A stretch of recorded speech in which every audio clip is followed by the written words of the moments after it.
spent about half of the 2020s hosting a podcast called Delayed Replay, recapping and reviewing movies that came out on time in my universe but got delayed in that other universe. And as such, the movies as they were in my universe came out differently. Some listeners not of this universe even think that this is an improvised comedy podcast. And hey, let them think what they want. It's entertaining either way, right? I'm Steven Shinder, and you're listening to Delayed Replay Season 6. Hashtag 6 seasons about movies. New episode every other Saturday. Unless I say otherwise. Hello, listeners. Welcome to another episode of Delayed Replay, that podcast where we recap and review movies that got delayed in that other universe but came out on time in our universe.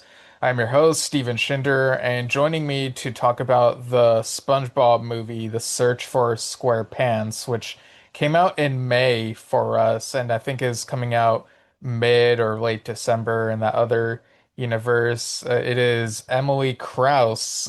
How have things been since, I don't know whether to say since you were last on this podcast or since I last saw you or what? Hello, I'm glad to be back. Things are going well. Since you last saw me, since the viewers have last heard me, hello, I'm glad to be back. Right. Yeah, and funny enough, I think the last time I had our friend Haley on here, we talked about a Paramount movie then as well, and it was also like preceded by SpongeBob short, like right before that movie. So interestingly, this one actually came out with a short, you have the trailers, but then right before the movie, there's like this short called Teenage Mutant Ninja Turtles Chrome Alone 2, which I don't know. Had you seen Mutant Mayhem, or was this your first exposure to like this iteration of the Turtles? So I have seen Mutant Mayhem. Always have been a fan, really, of Teenage Mutant Ninja Turtles. I feel like, but especially Mutant Mayhem was very well done. I definitely recommend that movie to everyone I talk to. And I think especially just the cool animation style as well, because animation studios are trying new things with advancements in technology. So I think that's one of the cool aspects of that film. Yeah, I've been a huge Ninja Turtles fan. Like the 2003 cartoon got me into the franchise, and the last year or two, I've finally gotten into the comics, and I've watched the other shows as well. But Mutant Mayhem, like the animation is amazing, but I wasn't really into the cringe, like Gen Alpha humor that the Turtles have now, and there's a lot of gross out humor I wasn't as into. But I feel like the follow-up series, Tales of the Ninja Turtles, dialed some of that back, so I enjoyed that more. But here in this short, you're kind of back to some of that stuff with, you even have like Donnie like talking about Chat GPT. Like, what was your reaction when he like brought that up? You see, I feel like it's very timely, as we saw, especially in Mutant Mayhem. The references they made there were also very timely. And I feel like they're trying to appeal to the masses. And ChatGPT is just a term we throw around so many times nowadays. Whether you use it or not, personally, I am not a fan of using ChatGPT and AI, but what are you gonna do? I feel like AI is gonna just take us over at some point, whether we like it or not. Yeah, it kind of feels like the short does kind of touch on that because they see a commercial of these knockoff action figures of themselves. Someone else is making money off of their likeness in a way, like that these figures are named Mark, Ralph, Nardo, and Danny. And so they're like, we have to go to New Jersey and get to the bottom of this. And what they find out is these knockoff toys are also have AI in them, so they kind of have to fight them. What you think of that whole plot? Again, I mean, I feel like that's something we've seen a lot nowadays with remakes, with trying to do like the Walmart brand, quote unquote, of IP. It's a constant battle, just trying to survive with your own independent ideas in nowadays. It's tough. And, I feel like it's just, again, very apropos. They're trying to appeal to the masses. They know their audience. What can I say? Yeah, and they cram a lot into this short. Like after this battle, they get to the person in charge. And it turns into like a little courtroom drama scene. What you think of that whole scene? That was crazy. I mean, yes, I understand incorporating like the justice aspect of we're trying to have a reclaim on our ideas, but I thought it was a little over the top when Donatello just pulls out lasagna and starts eating it in the middle of the courtroom. I thought that was a choice. I mean, Yeah. I know our boys like to eat. I know usually it's pizza, but I guess they still wanted to keep the Italian food on brand. So it was a choice. I mean, again, just having turtles in a courtroom, what are you gonna do? Yeah. They're silly little guys. Yeah, like the lasagna thing, like pulling that out in the courtroom, I could definitely and usually I can imagine like Mikey being the one to do that, but these turtles, they try to make them feel younger. They even do the like, the 6'7" meme, unfortunately. But I knew you were going to bring that up. I knew you were going to bring up the 6'7" reference. And that's why I did not. I was trying to avoid it because I hate that meme so much. Get funnier jokes. 6'7" literally means nothing. yeah, like I found out about it like a week before a South Park episode brought more attention to it. But I thought the way the South Park episode handled it was funny because they don't explain it, but they tied into this larger supernatural plot. But weirdly, like, I was on Paramount Plus and I was trying to like live stream because, on there they have like, oh, you can watch the South Park channel or whatever. And so I was trying to navigate to that, but it was on like the news first. And the first news thing they were talking about, they were interviewing some teacher and her students about like 6'7", and then like talking about, what does it mean? And they're like, it doesn't mean anything. And then it moves to an interview about some guy who found a Dr. Pepper bottle with a message in it from like 50 years ago. And I'm th sitting there thinking to myself, how is this the news in real life? I feel like this looks more like the news within a fictional show rather than like the actual news. The times we're living in, sometimes it feels like it's just we're living in a simulation. That's it. That's the statement. Yeah, I have a roommate who used to say that a lot. Um, but yeah, did you have anything else you want to bring up about this Turtles short before I move on to SpongeBob? All in all, glad the new Teenage Mutant Ninja Turtles are still relevant. Love it because they've been around for so long. They know their audience. What can I say? Although the short film felt kind of long. Honestly, how long did it go? It was like what, 20 minutes? I was like, okay. Yeah, like 22, basically like episode length. Yeah, honestly, it could have been just another episode. Honestly, they could have cut it down to maybe 5 minutes, but pop off. Yeah, I thought it was slightly better than Meet to Mayhem, so I guess I'd give it like 6 out of 10. It was okay. But the animation still looks pretty good. Like I think the animation's even improved since that movie, at least a little bit. But yeah, so when it comes to SpongeBob, what's your history with the SpongeBob franchise? Sure. So growing up, I wasn't like super heavily invested in SpongeBob. I only really knew the references based on clips or when other people did reference it, especially in middle school. It was a big thing in middle school for people to reference SpongeBob. I would occasionally catch a few episodes of it because my younger brother really got into it. So I would just kind of watch it if he was. Definitely a background, kind of just background noise show.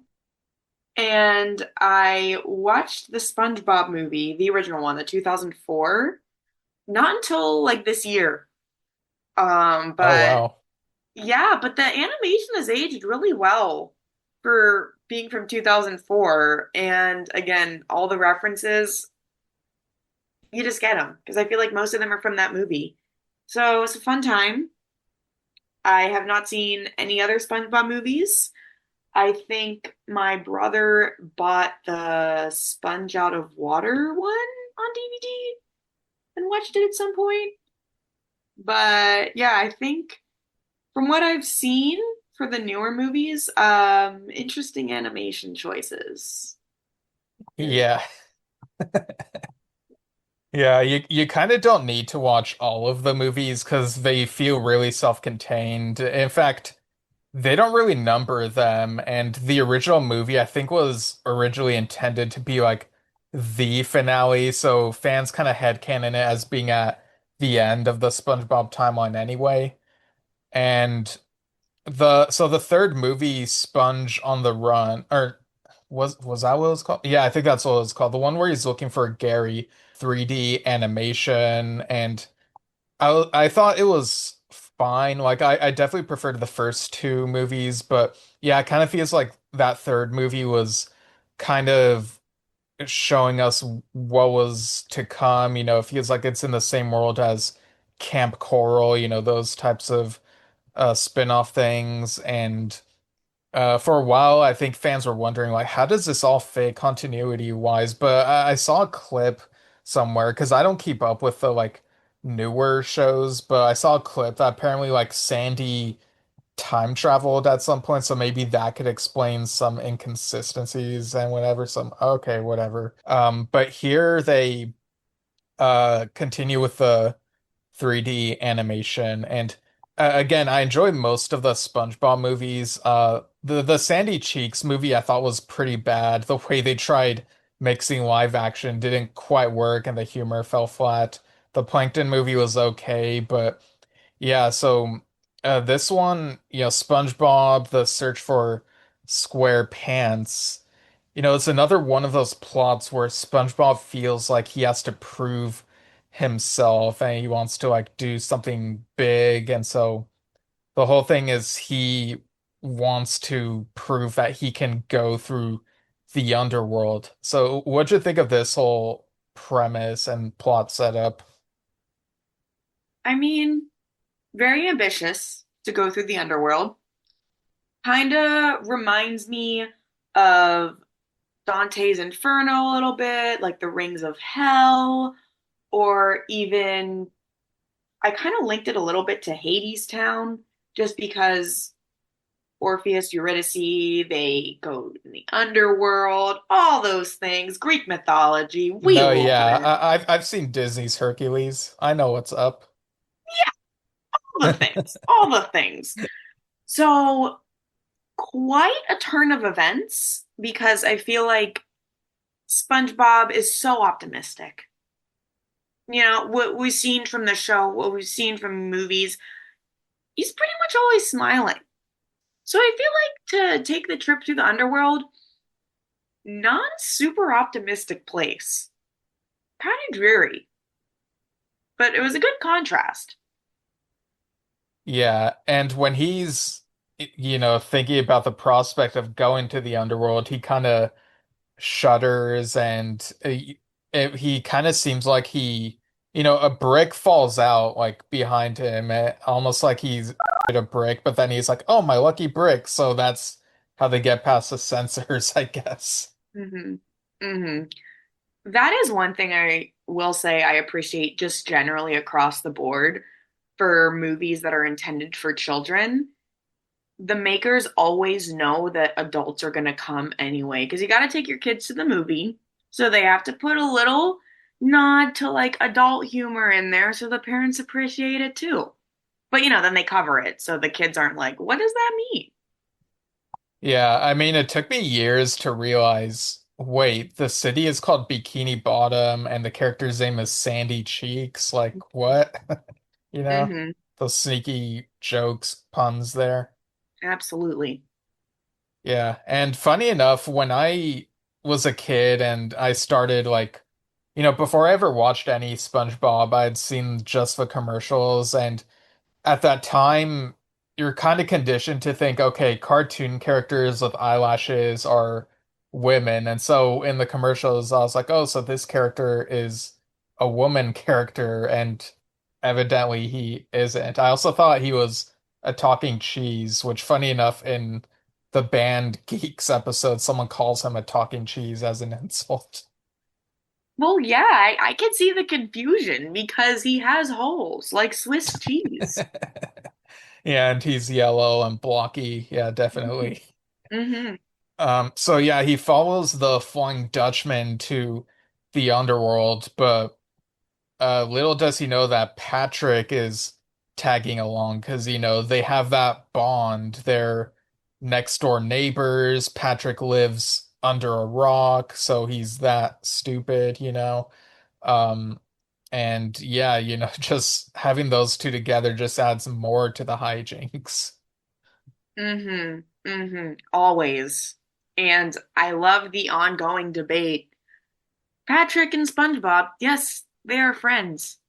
But could there be more there? It's like Bert and Ernie with Sesame Street. Could there be more? Right, because there is that episode where they adopt, I think it was like a clam or something, and they are essentially their parents with SpongeBob presenting as the mom, and at the end of they definitely have that arguing husband-wife dynamic, and then at the end when the clam like flies away, goes on its own because it's all grown up now, I guess. Um, SpongeBob talks about how much she's gonna miss their baby or whatever, and then Patrick is like, "Let's have another." And SpongeBob's eyes widen, and it's like there might be something there. Ah, I agree. In fact, they definitely lean into it a bit more in this movie, which I thought was surprising. Which I don't know. What'd you think of those moments in this movie? I mean, again, I feel like it's definitely a nod to what we've seen in the series, which I think is cool because the show has gone on for such a long time. And again, these movies are more self-contained. It's more like an extended episode. But what really caught my attention whilst watching was the one scene when they went to the jewelry store and they were looking at rings. And again, we associate that as something you do when you're about to get married and make a lifetime commitment.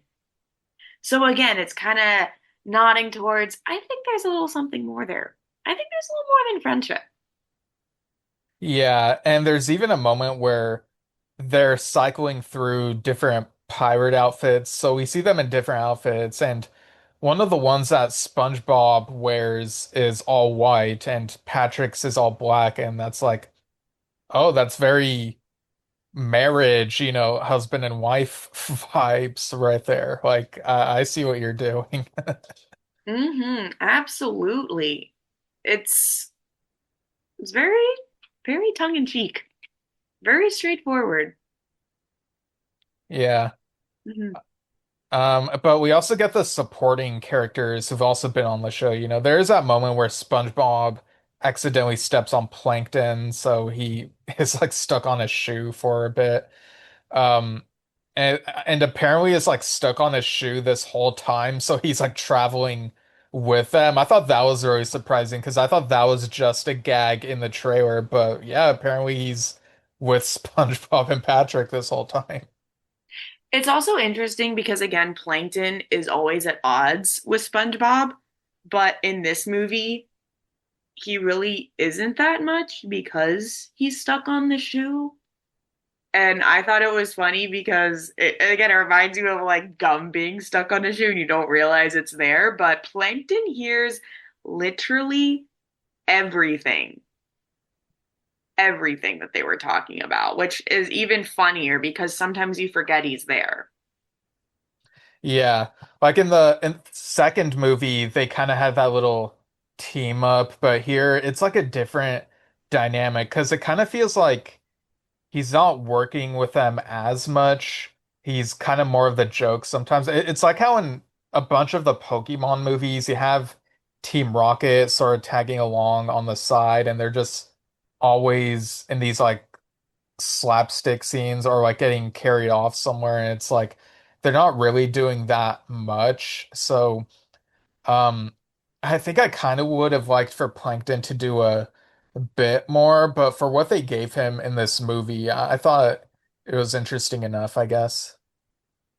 Yeah, I think it would have been cool though to have him do like an own little side quest, maybe with Karen or something. Or maybe they're just hanging out around at the chum bucket. Whatever. We just show them still in Bikini Bottom because they don't venture to hell.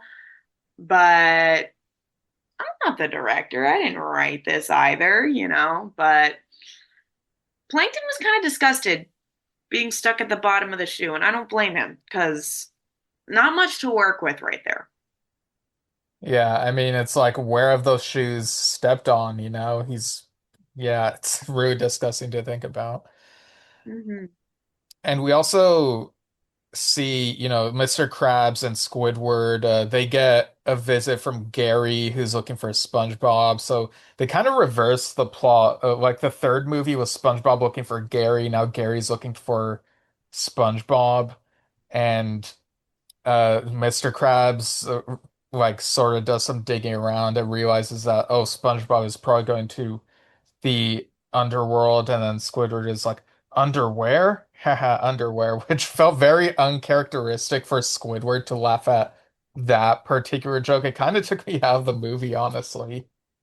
Yeah, because especially since Squidward is really annoyed by SpongeBob most of the time anyway, and you don't really see him being like, oh, super happy or like indulging in his own jokes. But I did think it was interesting when I know Mr. Krabs had like the theory, oh, he's just in the underworld. But then Squidward did make a comment because he didn't really believe that was legit. He's like, oh, maybe he's just at the furniture store shopping for something, which again, you don't really think about Bikini Bottom having a furniture store because they don't really show them going to a place like that. Like, they don't even really show them buying groceries. So it's interesting because I feel like that took me out a little bit because you have this world that's created and clearly it's like inanimate objects coming to life like SpongeBob, but then you say there's a furniture store and I'm just like, okay, sure. Yeah, like there are definitely stores and whatnot in Bikini Bottom, but the amount of attention they bring to it here was really weird. Like they did a whole scene trying to look for SpongeBob at the furniture store, and there are these water beds, which I guess in this world are like these deflated plastic beds, and they just have to open up the thing so that the water on the outside fills it up. I thought that was kind of a funny gag. Um, but yeah, this scene went on like it kind of halted the momentum of the plot, honestly.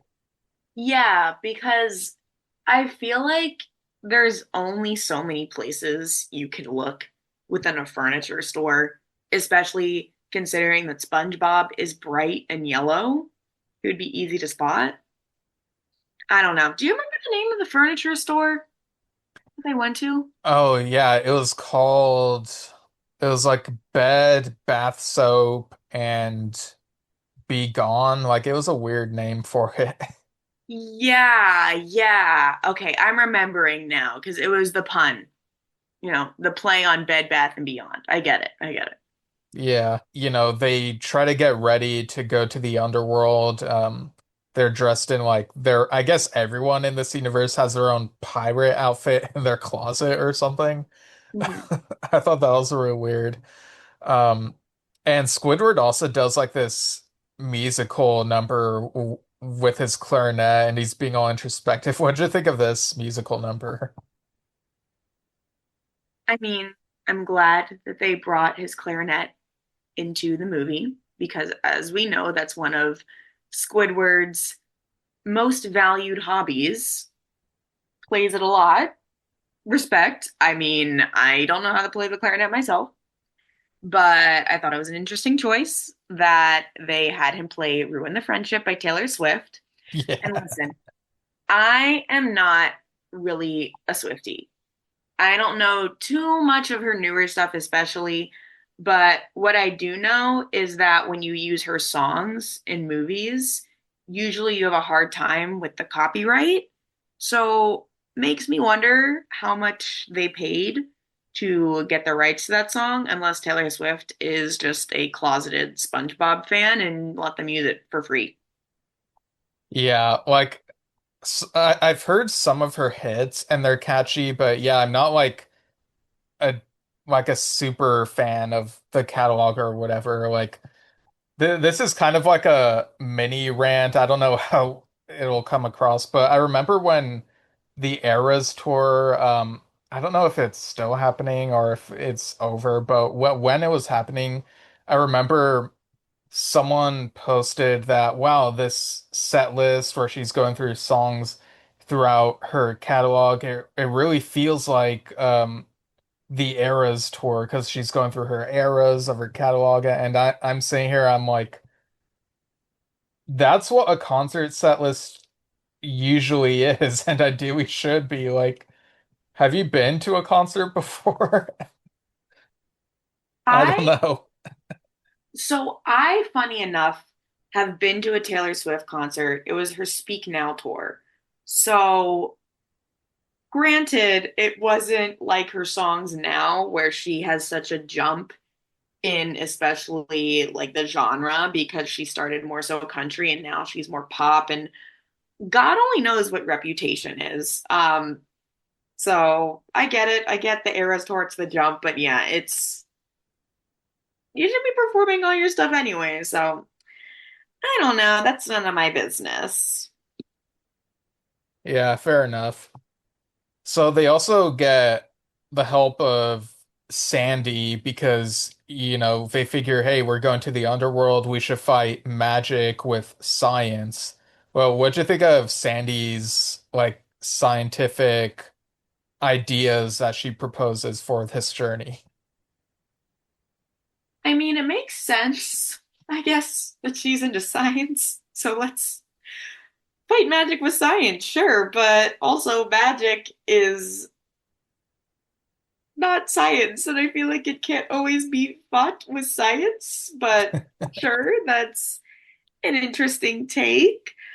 I thought it was interesting that Sandy started talking a lot about skincare regimen. I wasn't Yeah. aware she was so like enthusiastic about that. Yeah, Um, especially because she's covered in fur. yeah, yeah. And then she started talking about like, oh, my skincare technician. I'm like, hold up, hold up. I didn't realize being a skincare technician was a job. Okay, I've heard of a nail technician, but a skincare technician? What do they even do? But and then she was talking about different products and like moisturizer. I was like, okay, okay, queen. Yeah, and this actually does become relevant later. But yeah, they go on this journey to the underworld. And meanwhile, we see SpongeBob, Patrick, and I guess Plankton as well, navigating through the underworld. And they see all these scary things or all these fish who kind of look like decayed fish corpses, they're undead or whatever. So I thought the designs of them were pretty interesting. What did you think? Yeah, I thought it was cool because I feel like almost like fossilized, I guess. I mean, not exactly because it's just like the decays, but I think it was interesting to incorporate that because I feel like you don't really see that in SpongeBob.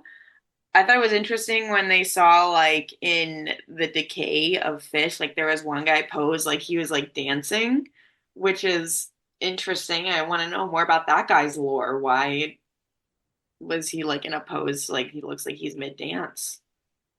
Yeah, maybe he died while dancing, that can happen, you just uh dislocate your I don't know, knee or something and fall and I don't know. This hasn't happened to me clearly, so I'm just like get a shot in the dark type of Yeah. guess. He got too lost in the beat. What can I say? Yeah. And a couple of these dead like undead fish, like one was is in a cop uniform, the other is in like a robber uniform, so I guess they died in a standoff with each other or something. Yeah, that again, I want to dive more into the lore of these fish. But it was interesting because, we play cops and robbers like as a game, but I don't know if they were getting into their own version of cops and robbers. I don't know if it was an actual cop and robber. I don't know if it was Halloween and they were dressing up as cops and robbers. Could have been any of the above. Yeah, or they could be they could be a couple, getting into these roles and then they just got injured like that dancer or something. Like we don't know.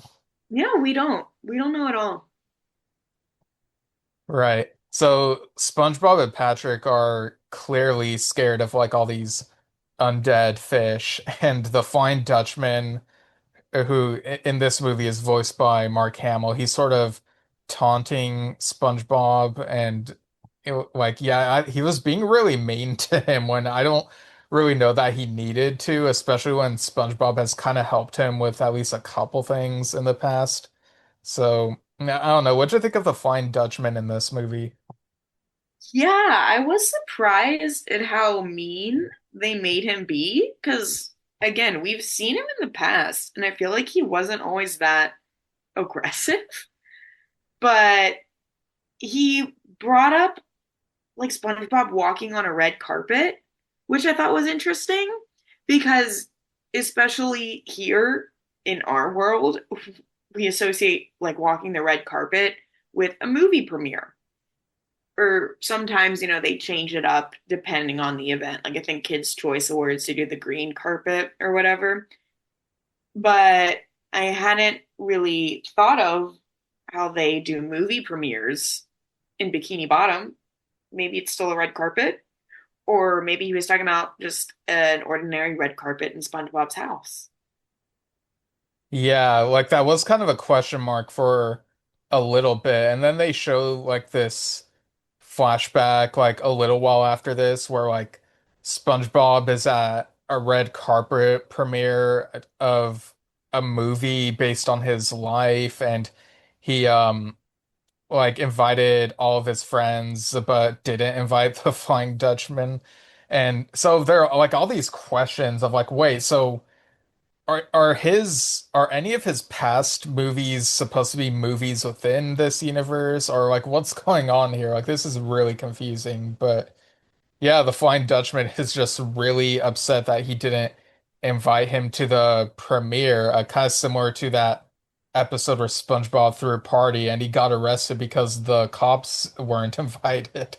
Yeah, yeah, but honestly, I don't blame him because I wouldn't classify the Flying Dutchman as one of SpongeBob's friends, and he's not really around all the time anyway.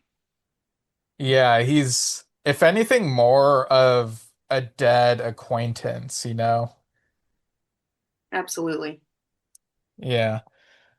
Um, but eventually, he and SpongeBob sort of talk stuff out, and the Flying Dutchman is like, all right, look, I'm extra upset because I've also got this other stuff going on. I have someone down here in the underworld who I didn't think was going to be a problem, but now is trying to take over this whole place. And so I thought that was really unexpected. Were you kind of taken off guard by this? Yeah, because you would think that since you're like the overseer of the underworld and people are basically dead anyway, that you wouldn't run into this problem. But then here we have this fish, this undead fish. He's like, yeah, I want to take it over. And I've never seen this fish before in my life.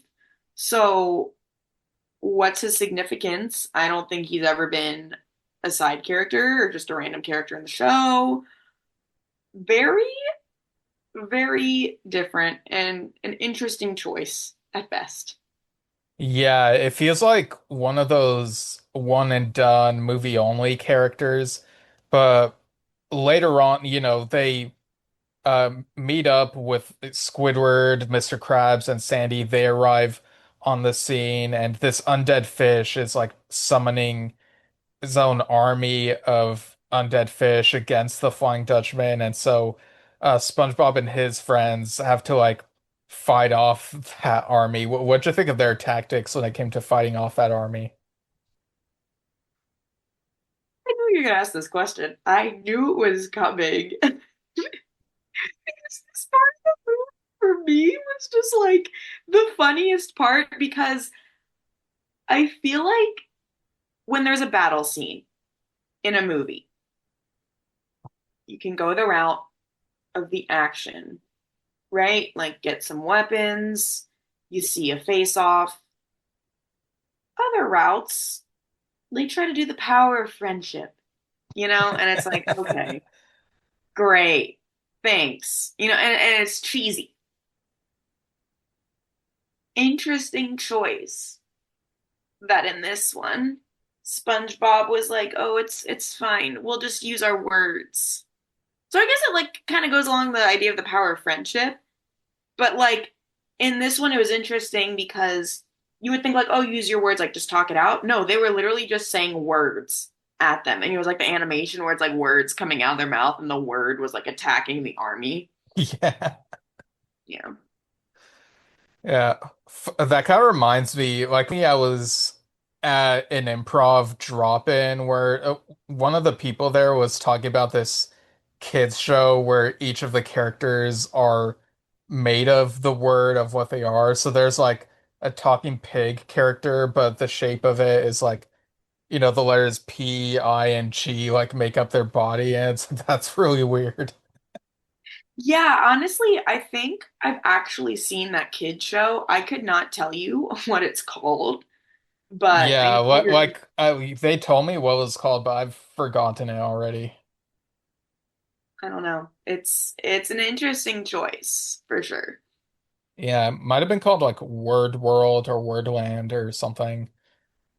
Uh, Sure. but yeah, this at first feels kind of random that they would just be able to basically, vomit out words to like throw at people. But then I think back to that episode where Squidward uses a time machine and eventually ends up in the middle of nowhere. And when he says the word alone, the word comes out of him and then it like duplicates or whatever. So I don't know if it's intentional, like if they're really digging deep into the SpongeBob lore for all this stuff, or if it's just a coincidence. It's kind of hard to tell. Yeah, it's interesting because I know when I listen to like even podcasts of like rewatches of shows, for instance, like the Office rewatch podcast, Oh, they talk about, is it Office Ladies or is yeah, it the one that Office ladies. Kevin does? Okay. Office ladies. But they talk about because when you make a show, you usually have the show Bible and they have like details about characters, but then sometimes it's the writers even forget what they put in their own show Bible. So in this Yeah. case, with the SpongeBob scene, I don't know if it was like one of those things they're going back to the show Bible or they just honestly forgot and they didn't even realize they're making their own reference to their own source material. Yeah, I've listened to enough Office Ladies to hear at least one mention of the show Bible. I thought that was really interesting. I think I got to like mid season two in their rewatch, and I've also listened to maybe one or two of the more recent episodes. Like it's just such a long catalog to catch up on. Like maybe I should have started listening when it came out and it wouldn't feel so daunting. There's just so much to listen to. Well, yeah, I agree. And it's also the concept, even if you're thinking of just like a show Bible catalog, especially for a show like The Office. I know it went for 9 seasons, and SpongeBob, I don't even know how many seasons it's gone for, but again, it's a lot of material in there. Yeah. But with SpongeBob, I feel like there are some things where they definitely forget stuff. So there's like, it's a classic thing with a cartoon where like stuff will contradict now and then. And it's like their explanation is probably, oh, it's a cartoon, who cares type of thing. But yeah, I still think this was a really, they at least were trying to have fun with how the words looked, visual arts wise. Some looked like they were made of colorful clay or stuff like that. Another one looked like um orange slime. Like they were trying to like do all those sorts of things.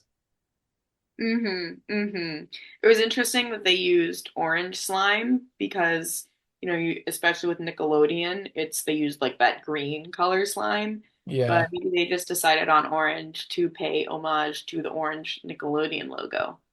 Yeah, I did hear that the behind the scenes reason was that uh they wanted it to be green, but then they couldn't get it quite right to where it doesn't look like disgusting mucus, so they just like kept it to orange instead. Makes sense.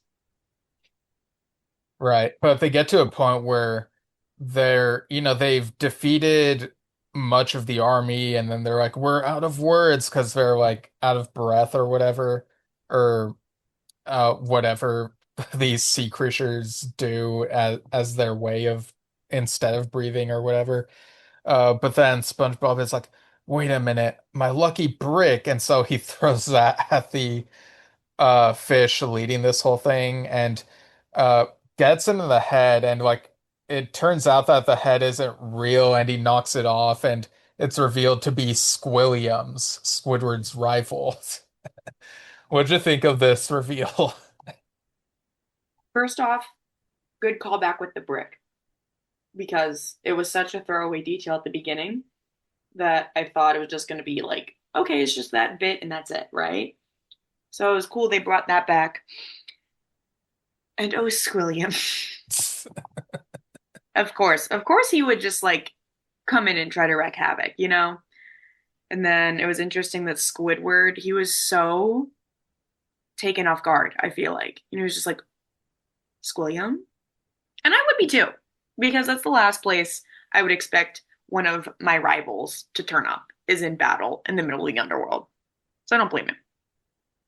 Yeah, but thinking back, Squilliam's being evil, maybe even more evil than the Flying Dutchman himself, I could kind of buy it. Mhm. He's a seemingly rich person, so there's that. And yeah, if he talks about how he was trying to like take over and buy the underworld and make it like a tourist attraction or something so he could make a lot more money. And yeah, pretty diabolical of him to try.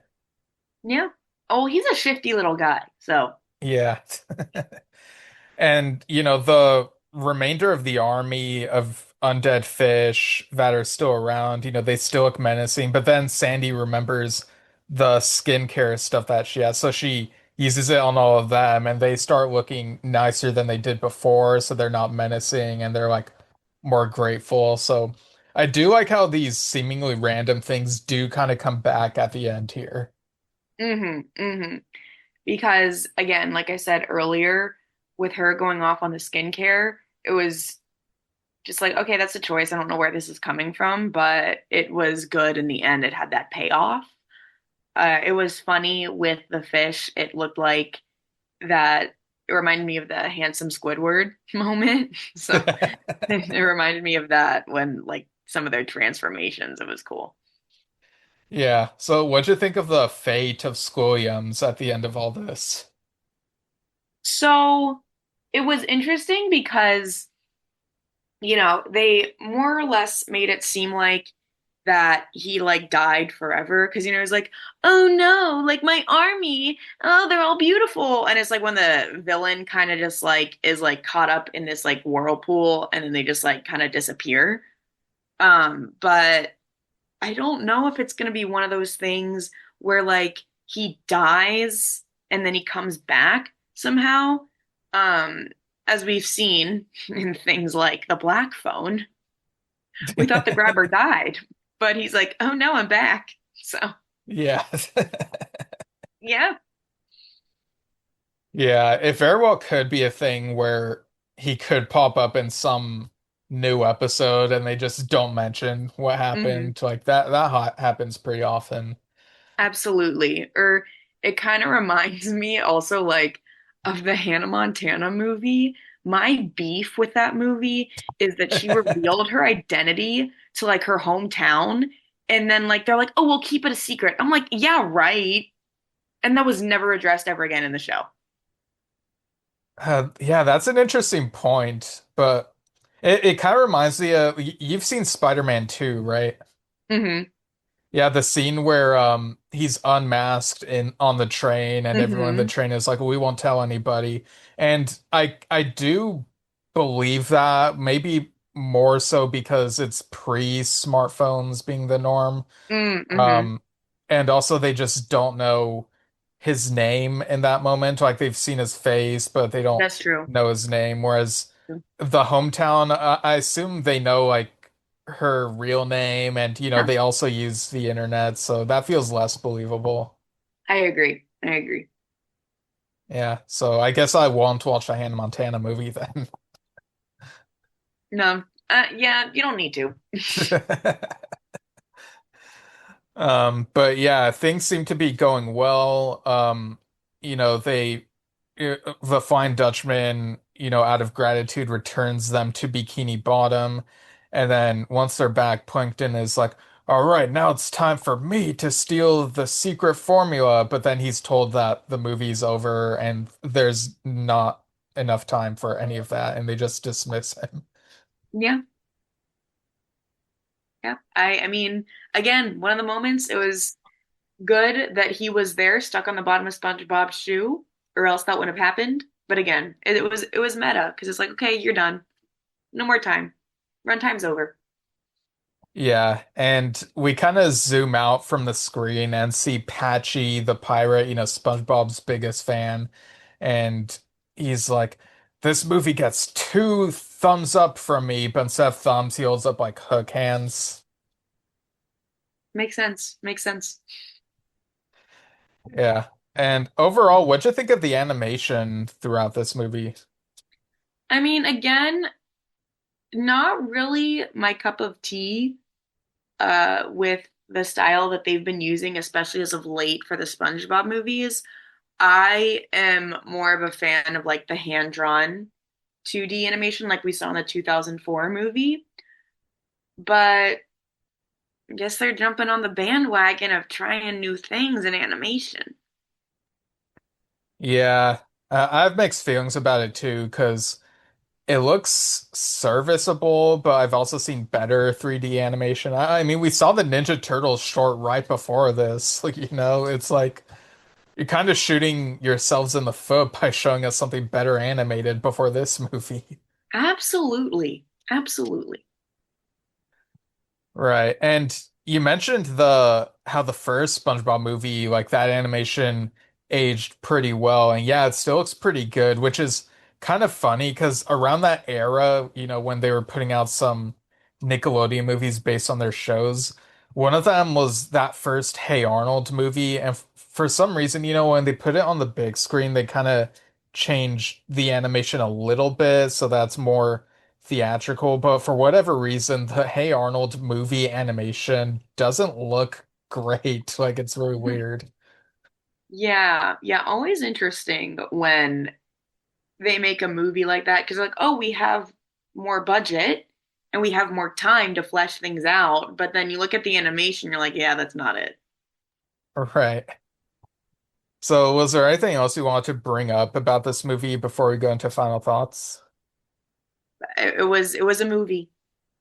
We went on an adventure. We had a journey with SpongeBob. We went to the underworld. We saw the Flying Dutchman again. It was a roller coaster, really, for me. All right. Yeah, same here. So, what are your final thoughts? Score out of 10, and unit of measurement for that score. Yeah, so I would say that for this movie, it was not as good, in my opinion, as the first SpongeBob movie. I know they were totally different, but still that element of comparison because it's still within the SpongeBob universe. Yeah. I will say the moments that took me out, like the skincare thing, I'm glad they had a full cycle and were resolved. So that was really well done, surprisingly. I will say the animation did take me out a little bit though, because I'm not a fan of the style that they used in particular. But alas, I was entertained, and that's what we want when watching a movie. And it was just like a method of escapism too, which is again in these times needed. So my score out of 10, and for the barometer, I will use Krabby Patties because it's SpongeBob. Yeah. I will give this movie 7 out of 10 Krabby Patties. Okay, nice. Yeah, I think I'm also I'm in a similar boat, but maybe slightly below that. Um, yeah, this was definitely fine enough for escapism. When you watch something SpongeBob related, you'll have at least a few laughs, hopefully, and I did. It definitely doesn't stack up against some of the previous movies, and like you said, that first movie, it really it even though there are maybe better movies I've seen, I do feel like that first movie is is sort of the benchmark. It's been a while since I've seen the second movie. It's possible I might prefer the second one, but yeah, this one I guess it's close to middle of the road, but still fun in places. And so I am glad that I did see it. If anything, we got a good discussion out of it, talking about Hmm. the Sponge Boy and whatnot. So I think I would rate this 6.75 out of 10 um, pineapples because it's what SpongeBob lives in. Yeah, absolutely. All right, so I guess that'll do it for this discussion. Thanks for joining me again, Emily. Do you want to plug where people can find you or what you may be up to and whatnot? Sure. So you can find me on Instagram if you would like to follow me. My account is public. See my antics. And my username is my last name. It's Kraus, the word gang, or DYE, all one word. Give me a follow if you want. That would be cool. And otherwise, I recently joined Improv City, so you can see me there on select Tuesday nights. I don't know when yet. I didn't get my schedule yet, but I'm there. And even if it's not a Tuesday night, any other of their show nights, I'll probably be there. So say hi. Yeah, so for those of you who have not seen Emily improvise, like you'll finally get to see that at Improv City. Absolutely, absolutely. It's a fun time. All right. So that'll do it for this discussion. And thanks for tuning in, everyone. And without further delay, have a good day. All right, so since that recording, Emily found out that she'll be performing December 2nd at the 7:30 p.m. show at ImprovCity. So I'll just go ahead and leave the website link in the show notes, along with all the socials where you can find me. And if you want to email this podcast, email delayedreplaypodcast@gmail.com. Let us know your thoughts on furniture stores. What do you look for at furniture stores? And you can also go to stevenshinder.com for info on my novels, standalones and stepping stones novels, and find me on Yes Shift, a podcast/vlog I do with my dad, and also Drum Talk TV as well. Me and my dad recently reviewed a Robert Plant Saving Grace concert that we saw recently, and my friend Chris also got to chime in a bit. And this isn't in the episode, but when when Chris and I were discussing the show, he mentioned that he remembered when we recorded the Sponge on the Run episode on this podcast, which is quite a throwback. And I told him that this episode was coming out a few days later, this Search for SquarePants episode. So yeah, check all that out, and Drum Talk TV Brilliance as well, with everything going on there. But without further delay, here's my other self to share thoughts on Zootopia 2, and I guess The Bad Guys 2, and other stuff. Hey everyone, this is Steven from that other universe. First off, just want to mention to check out the YouTube channel Steven Shinder Reviews in video form, where you can find my review of Wicked for Good. It's non-spoiler, only 10 minutes. And as of today, when this episode comes out, when you're listening, the video for Return to the Planet of the Apes will be up. It's a 49-minute retrospective about the 1975 animated series, which was more fun to revisit than I anticipated. So yeah, go check that out, because it took me a while to put together. So since there's some turtle talk earlier in this episode, I kind of want to touch on, I don't remember if I touched on it last week, but the film adaptation of Teenage Mutant Ninja Turtles: The Last Ronin being at least shelved for the time being. Kind of a bummer. I haven't read the comic yet. I might soon, but with Turtles, the grittier stories are more my speed.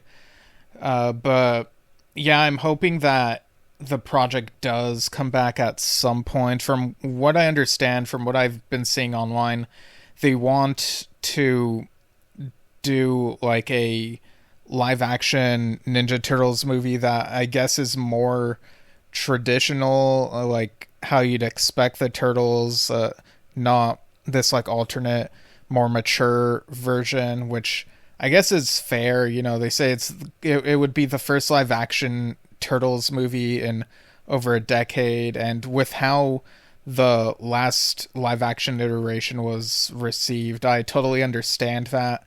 I'm just not as excited by how it's described as being Sonic-ified, because my interest in the live action Sonic stuff has been gradually kind of dipping, but hopefully this will be a fun live action Turtles movie, and if there are enough people in seats, maybe there will be enough goodwill to make the higher ups think, okay, we're confident enough that we can do a Last Ronin movie. And it wouldn't even need to be live action, I don't think. They could try it in animation, maybe even try it in anime style if that's an option. Like you don't always have to do it in live action.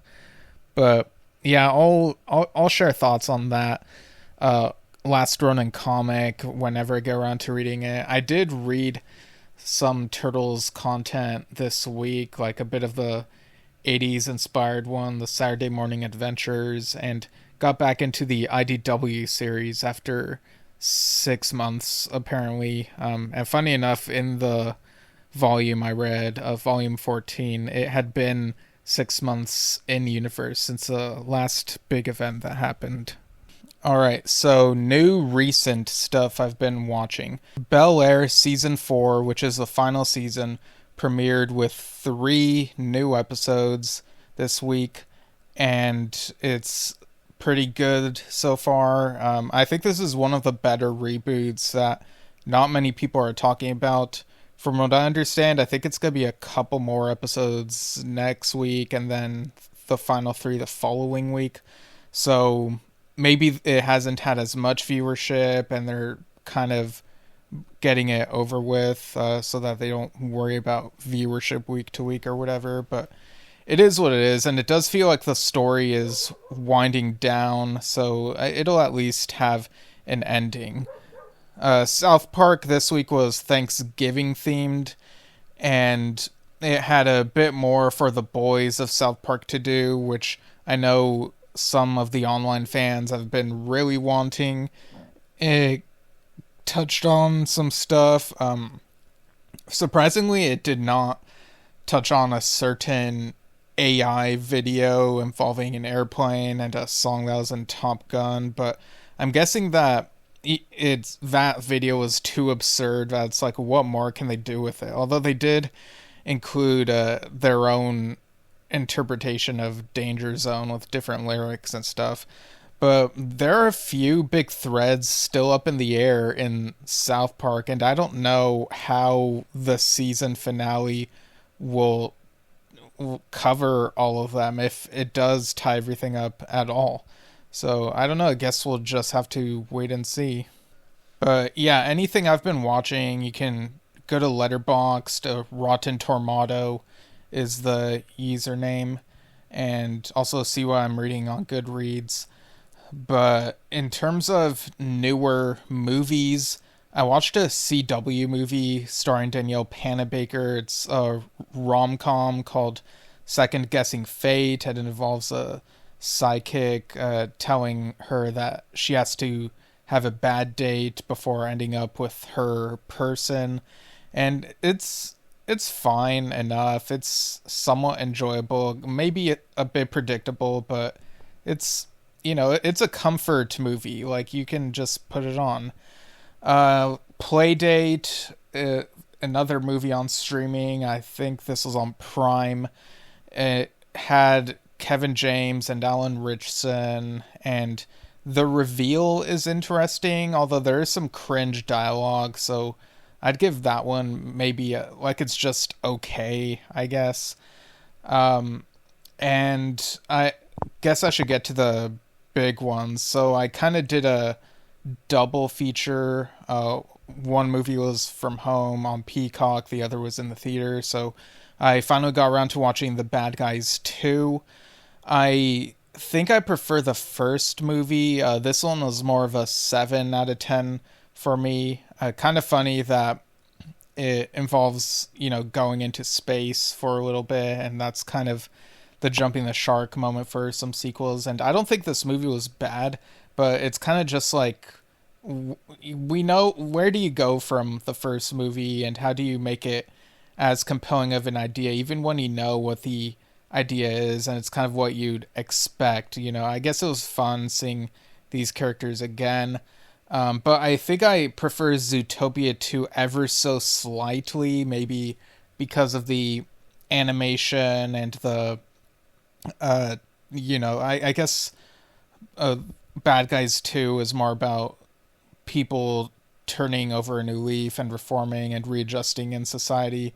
Zootopia 2 has a moment where it kind of touches on how people can't just be complacent and indifferent when it comes to activism and social justice, and the erasure of a certain group of people, in this case reptile characters.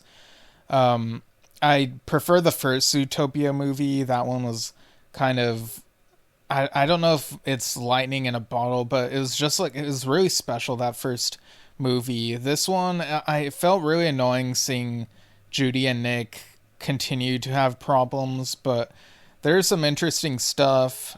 Some things are kind of funny, some things are kind of whatever, But yeah, I'm fine with it. I think it's also like around 7 out of 10 for me.